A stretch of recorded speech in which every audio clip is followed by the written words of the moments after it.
triunfo lo persigues, nadie te lo regala. Tus raíces fueron heridas de tus cicatrices, ya tu arco iris se quedaba sin matices. No te importa perderte en la cepa de Belice. Tigre, tú, dientes de acero y con las rayas grises. Estratégico era tu plan para llegar a México.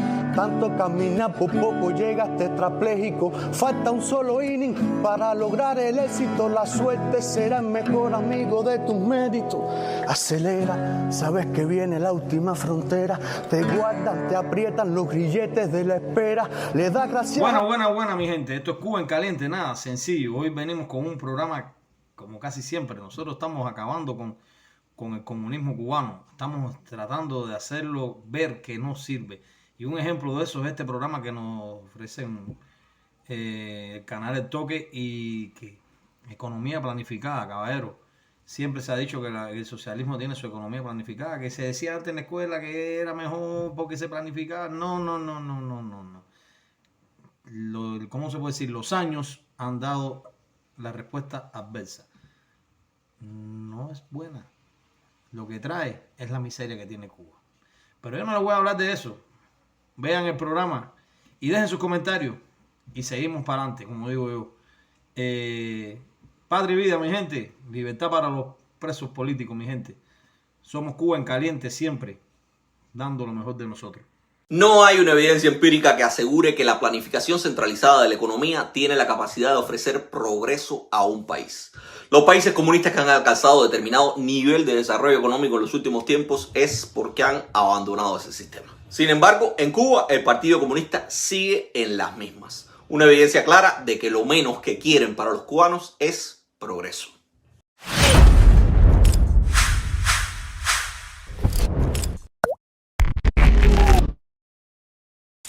El Plan 2025 tiene como principio fundamental, es objetivo, tiene que ser coherente bajo el precepto de manejar la crisis, mitigar los impactos de la guerra económica, desarrollarnos y avanzar.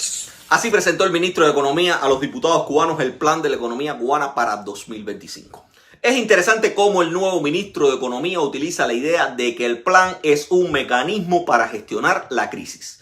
Eso es reseñable porque implica el uso del término crisis para calificar lo que vive Cuba, pero implica además el abandono de eufemismos tan comunes en la burocracia cubana como periodo especial o coyuntura. Pero también es destacable porque si se dice que el plan tiene que servir para gestionar la crisis, se está reconociendo que lo que nos enseñaron y todavía se enseña en las escuelas cubanas con relación a la economía planificada es una mentira. Al menos cuando yo recibí economía política en la universidad, me obligaron a repetir para obtener la mayor calificación que la planificación centralizada de la economía explicaba por qué el socialismo no sufría las crisis cíclicas propias del capitalismo. Y esa idea es trascendental porque el ministro cubano no está proponiendo utilizar un sistema de economía planificada para enfrentar la crisis en que un gobierno neoliberal anterior dejó sumida a Cuba. El ministro contradictoriamente habla de usar el plan para gestionar una crisis que se generó bajo un sistema de economía planificada y centralizada que lleva más de 6 décadas implementado.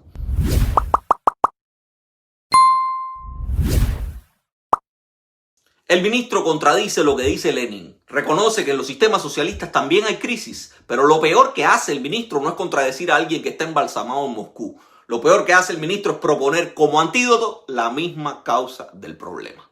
Y eso nos lleva a otra conclusión con vocación disyuntiva. O bien llevan décadas engañándonos y lo que dijo Lenin es una tontería, o bien los burócratas cubanos son unos anormales que no saben planificar absolutamente nada. ¿Cuál de las dos es peor? La primera porque indicaría que a pesar de su demostrada ineficacia, a los cubanos se nos ha impuesto a sangre y fuego la ideología del pensamiento económico socialista como única alternativa. Y la segunda porque demostraría que Cuba está controlada por una banda de ineptos que es incapaz de encontrar soluciones para ofrecer progreso al país en sus actuales condiciones. Yo en lo personal creo que son ambas cosas. Y por eso la solución fundamental pasa por un cambio del sistema y con él un recambio de la burocracia. Más de 60 años de experimento son suficientes. Nuestra economía se ha diversificado algo y crece. Sin embargo, el deber de los revolucionarios es prepararse con audacia e inteligencia para la peor de las variantes, no para la más cómoda. Con permanente optimismo y total confianza en la victoria. hoy y siempre, tener presente la inquebrantable conducta de defender la unidad, resistir y resistir. Los planes de la economía cubana nunca han dejado de dar planazos. Pero lo que ha pasado en los últimos tiempos es que la hemeroteca creada por el internet y el acceso de los cubanos a ese repositorio de información ha dejado mucho más al descubierto al régimen del Partido Comunista. Para demostrarlo, analicemos la hemeroteca de los últimos 5 años. Hemos planteado que el plan 2019 no tiene reserva. No tiene reserva, ¿por qué? Porque cuando hablamos de que no tiene reserva nos referimos a sus equilibrios o balances macroeconómicos. Y nosotros hemos planteado que el plan de la economía está emitido sin déficit y sin superávit. Eso quiere decir que no tiene reserva. O sea que cualquier incumplimiento de los ingresos se tiene que reflejar obligatoriamente en una disminución de los gastos. Porque no tiene superávit como para que un incumplimiento de los ingresos pueda afectar el superávit antes de afectar los gastos. Pero decir que el plan no tiene reserva no significa que la economía no tenga reserva. Son dos cosas diferentes. El plan no tiene reserva en su diseño macroeconómico, de sus equilibrios, de sus cuentas corrientes y cuentas financieras, pero la economía sí tiene reserva y la tarea nuestra precisamente es explotar esa reserva. Después de oír este cantinfleo, usted pudiera preguntarse, ¿qué es lo que puede extraerse de aquí? Yo no lo tengo muy claro tampoco, pero lo que sí tengo claro es que lo que parecería ser una explicación magistral de la importancia del plan de la economía cubana terminó demostrando ser nada más que palabrerías. Para empezar, al final de 2019 y a pesar de haber tenido un plan sin reservas y reservas en la economía al inicio de año, la cosa estaba tan mala en Cuba que la burocracia empezó a usar un nuevo término para referirse a la crisis que se estaba viviendo, sobre todo con relación al combustible. Es una situación coyuntural. Esto fue en octubre, pero ya al cierre del año tuvieron que reconocer que aquel plan sin reservas que preveía un crecimiento del 1.5% de la economía no iba a poder cumplirse. Al final de 2019 y antes del inicio de la pandemia, ya la economía cubana iba de nuevo en picada. Según datos oficiales que nunca son confiables, pero son los que hay, la economía del país pasó de haber alcanzado un crecimiento del 2.2% en 2018 a reportar un crecimiento de apenas el 0.5% en 2019. Del 2020, mejor ni hablar. Porque si planificar la economía, incluso sin reservas, no sirvió para garantizar el cumplimiento de lo previsto, mucho menos podría servir para prever una pandemia mundial y los desastrosos efectos que tuvo para la economía del mundo entero. Cuba no fue la excepción. En septiembre de 2020, la CEPAL aseguró que la economía cubana se contraería en un 8%, pero el batacazo fue aún peor. Al cierre del año, las autoridades cubanas aseguraron que la contracción terminó siendo de un 11%. Y claro está, esa caída había que explicarla con algo. Y para eso estaba la pandemia. Pero en el 2021 ya se estaba acabando. Y por eso los inteligentes planificadores cubanos aseguraron que en el 2021 la economía iba a crecer un astronómico 7% y que como el ave fénix en Cuba resurgiríamos inmediatamente de las cenizas. Y por supuesto, todo gracias a la planificación y al gran experimento que habían impulsado desde el 2020 y que terminó siendo otro fiasco: el ordenamiento económico.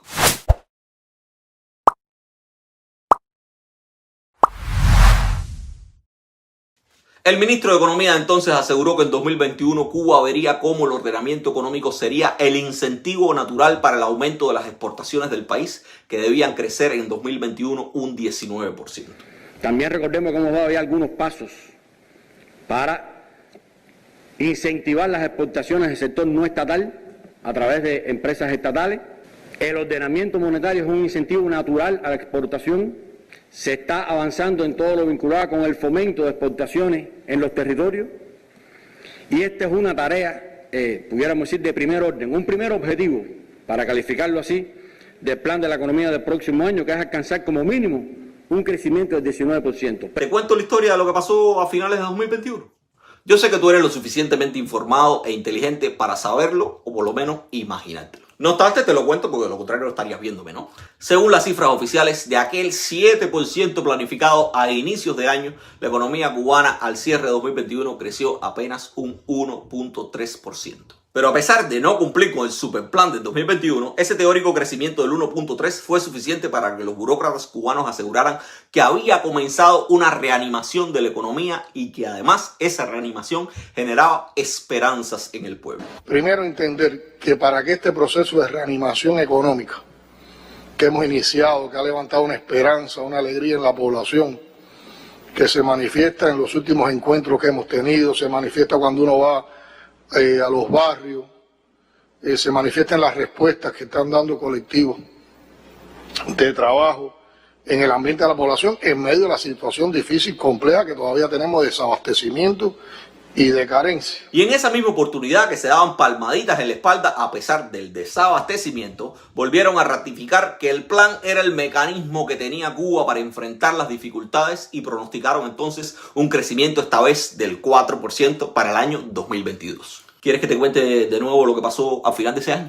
Mira, si me erizo, mira, yo me erizo. Yo sé que no hace falta que te lo cuente, pero igual a lo mejor hay algunos que tienen dificultades con la memoria a corto plazo y aprovecho y les dejo entonces la reseña. Pues nada, a mediados de 2022 Gil volvió a repetir que estaba en un proceso de reanimación económica que lo que necesitaba era aligerar el paso. En realidad, nosotros dijimos que perdimos 3.000 millones de dólares en 18 meses de ingresos. Ahora hemos empezado a recuperarnos. Muy buena noticia, pero hay que agilizar el paso. Y tenían tanto interés en insistir en que iban por el buen camino y que todo marchaba como estaba planificado, que llegaron a afirmar en la Asamblea Nacional que en el primer trimestre de 2022 la economía cubana había crecido más de un 10%. Y claro está, la guayaba estaba tan dura que hasta uno de los ventrílocos con cargo de diputado tuvo que mostrar su asombro. Si a mí me dicen, tienes que dar una asamblea ahora, donde soy diputado, y expresa ahí cómo estamos creciendo un 10%, yo no sé. Porque hoy el pensamiento de la población es otro. Es difícil, con la cantidad de apagones que tenemos, cómo le vamos a hacer llegar al pueblo toda esta información cuando no sabemos quién está hoy en apagón, quién está no. Yo lo tuve anoche hasta las 3 de la mañana, porque lo vivo diariamente. Y es constantemente el trabajo político lo que tenemos que hacer con la comunidad y con el pueblo y con la propia familia. Esto que vimos fue a mediados del 2022. Después de esto, a finales de 2022, parece que el aumento del ritmo en la reanimación de la economía tampoco fue suficiente para cumplir con lo planificado y los mismos burócratas que a mediados de año dijeron que la economía cubana había crecido más de un 10%, terminaron por reconocer que ese crecimiento no llegaba ni a la mitad de lo planificado al inicio de año. Al cierre de 2022, la economía cubana solamente creció un 1.8 de un 4% planificado. No obstante, a los fallos del plan, la burocracia siempre le busca explicaciones. Explicaciones que parten invariablemente de reconocer que siempre se puede estar peor de no ser por la obra de la revolución. Si las vacunas salvaron este país, si a nosotros nos hubiera coincidido el pico Delta con el pico Omicron, con supertanqueros, con Saratoga y con Ian sin vacunas, yo no sé, esta asamblea posiblemente estuviera dándose en una trinchera. En una trinchera. Lo que pasa es que el heroísmo de este pueblo es tan extraordinario que a veces lo real maravilloso y no nos damos cuenta de todo lo que nosotros hemos superado en estos 2 años y medio. Y aquí estamos. Pero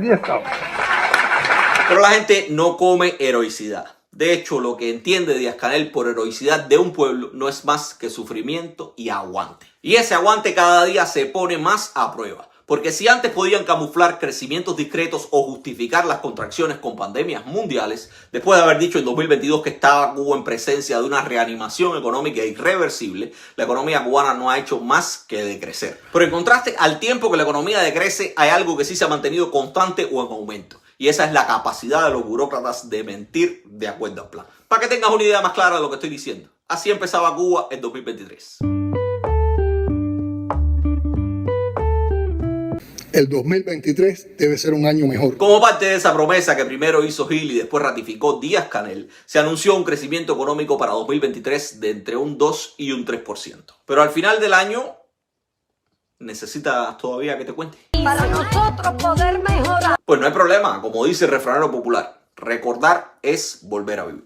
Los datos finales del comportamiento del Producto Interno Bruto en el 2023 estarán disponibles ya concluido el año, cuando la Oficina Nacional de Estadística e Información disponga de los niveles de actividad real y se puedan hacer los cálculos finales, pero lo que sí está claro es que no llegamos al 3% y que es muy probable que enfrentemos una contracción en el año 2023. Ahí veíamos a Gil decir eso sin que se le moviera un músculo de la cara. Pero al final Roma paga a sus traidores pero los desprecia. Y a Gil no lo dejaron ni informar las cifras exactas de la debacle de 2023.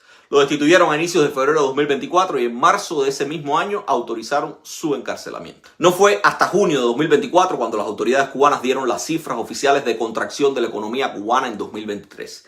Y las dio el nuevo ministro de Economía ante la Asamblea Nacional del Pueblo Popular cuando reconoció que la economía cubana, a pesar de los planes y de las promesas, había decrecido un 1.9%. Pero a pesar de que sabía la debacle, a finales de 2023 y en uno de sus últimos cartuchazos, el propio Gil volvió a prometer villas y castillas. Dijo que para el 2024 sí habían planificado siendo realistas y que la economía cubana iba a crecer mínimo un 2%. Estamos proyectando para el año 2024 un crecimiento mínimo del Producto Interno Bruto a precios constantes en el entorno de un 2%.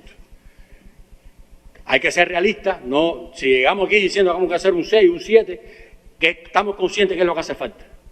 Hace falta romper ese estancamiento que tenemos de 1,3, 1,8, menos 1, 0,9 y dar un salto más grande.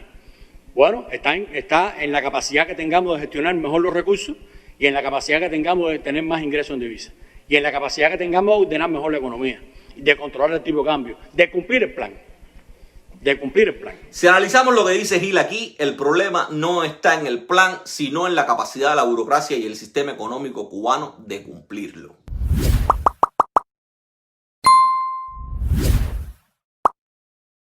Y eso nos lleva a la idea inicial del video. ¿Qué es peor? ¿Que los planes centralizados no funcionen o que la capacidad de los burócratas y el sistema no dé ni para cumplirlo? Hay que decir que los ingresos totales en divisa al cierre del año no se van a cumplir, como ya se informó en las comisiones, y que el impacto fundamental es que no se cumplen los ingresos por las exportaciones, tanto de bienes como servicios. El año ha sido complicado, lo hemos expresado, ha sido fuertemente impactado el turismo, ha sido fuertemente impactado otros sectores exportadores y todo ello ha incidido en estos resultados. Después de ver cosas como estas, nadie debería ponerse bravo con quienes aseguran que es una pérdida de tiempo seguir hablando de reformas en un sistema irreformable. Toda la evidencia acumulada hasta aquí lo que demuestra es que la esencia misma del sistema es contradictoria. Ni los planes funcionan, ni el sistema o sus burócratas están capacitados para encontrar fórmulas o soluciones dentro de ese modelo. Por eso a nadie sorprende que a final de 2024 Cuba esté sumida en una crisis multifacética tan grande que haya tenido que ser reconocido incluso por el ministro de Economía sin ningún eufemismo. Mucho menos sorprende que desde mediados de noviembre de 2024 estén anunciando una nueva contracción de la economía, aunque en este caso trataron de maquillarla apelando a huracanes, terremotos y apagones nacionales que son responsabilidad de su propia gestión. Concluye un año complejo para el desarrollo de la economía nacional, por la influencia de efectos combinados de carácter nacional e internacional, solo atenuados por los principios y la voluntad de una revolución como la nuestra, que junto al pueblo no se amilana ante adversidad alguna y desafía las poderosas fuerzas dominantes dentro y fuera del ámbito social y nacional, defendiendo valores en los que se cree al precio de cualquier sacrificio. Para mí no hace falta nada más que evidencie el desastre que es la economía centralizada del socialismo.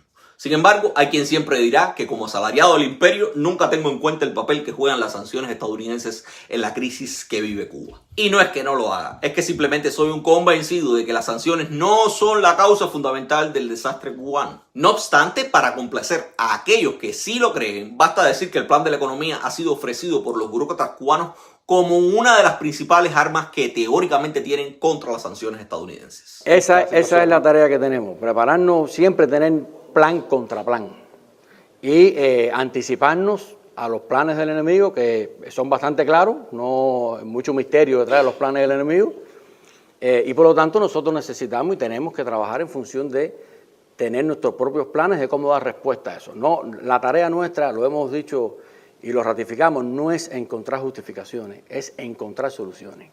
Ya lo oyeron, plan contra plan.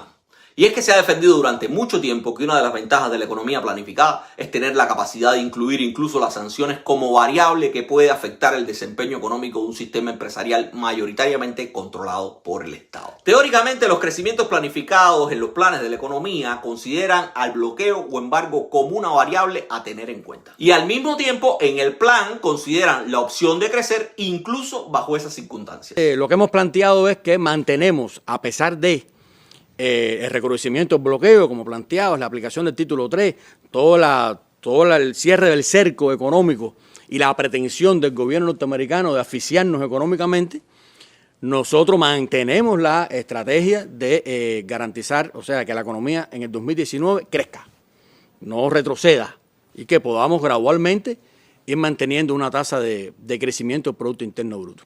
Y les digo más, en no pocas oportunidades esos mismos burócratas han aprovechado los momentos de cierta estabilidad ficticia para vanagloriarse de su capacidad de sobreponerse a quienes los bloquean. En el turismo estamos planificando para el próximo año el arribo de 4.500.000 visitantes. Este año estamos estimando 4.300.000. Si piensa el gobierno norteamericano que vamos a dar para atrás en la cifra, nuestra estrategia es ir para adelante. Entonces no es el bloqueo el problema. La economía planificada considera el efecto del bloqueo o embargo y aún así no es capaz de vencerlo. Eso demuestra cuán inservible es esa fórmula para ofrecer progreso en las condiciones actuales de Cuba. Pero también la obstinación en su uso es una muestra de la incapacidad de ustedes, los burócratas, de encontrar soluciones diferentes. No deberían pedir más que quiten el bloqueo sin antes cambiar sus fórmulas y quitarse ustedes mismos del medio.